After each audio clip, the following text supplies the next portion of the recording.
দিতে পারি নাই ভাই। তদন্তকারী কর্মকর্তা জানে আলম রে আক্রোশ মূলকভাবে জানে আলম এই কাজ করছে আমারে। এটা কি বিচার করলো? আমি মৃত্যুদণ্ড কিভাবে পাই? একদম কনস্টেবল আমি কি করছি? আমি আগুন দেইনি, আমি গুলি করিনি, আমার কাছে শটগান। এটা কি বিচার করলো? এটা কখনো আশা করি নাই, মনে করছি আমি তদন্ত বাদ যাবো।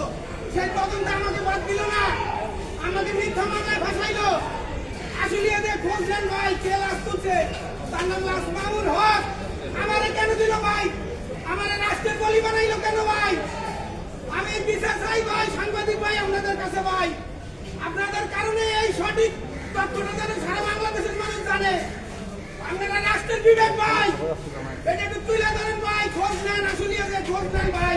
আর যারা টাকা দিতে পারছে, কোন কোন জায়গায় টাকা দিছে বর্ণনা আমি দিতে পারবো। তাদের হয়েছে 7 বছর 8 বছর, তারা এসএমজি সহকারে ছিল। কেন মামুনে আগুন দিল? মামুনের কাছে সাভার সার্কেল 20 লাখ টাকা খাইছে। তদন্তকারী কর্মকর্তা সব কিছু করছে। যে আগুন দিছে এসআই মনে তারে সাক্ষী বানাইছে ভাই। 3টার সময় গেছে ডিউটি থেকে, তবু আমি আসামি ভাই। গরিবের কেউ নাই, গরিবের কেউ নাই ভাই। আমি টাকা দিতে পারি নাই ভাই। তদন্তকারী কর্মকর্তা জানে আলম রে আক্রোশ মূলকভাবে জানে আলম এই কাজ করছে আমারে। সাবেলের থেকে মাসুদ আল মামুন আছে, সে কোটি কোটি টাকা নিয়ে দিছে, কোটি কোটি টাকা। কনস্টেবল মামুন আগুন দিছে জামালপুর বাড়ি, সায়রা মামুন। আপনার নাম কি? আপনার কি নাম? আমার নাম মালিক।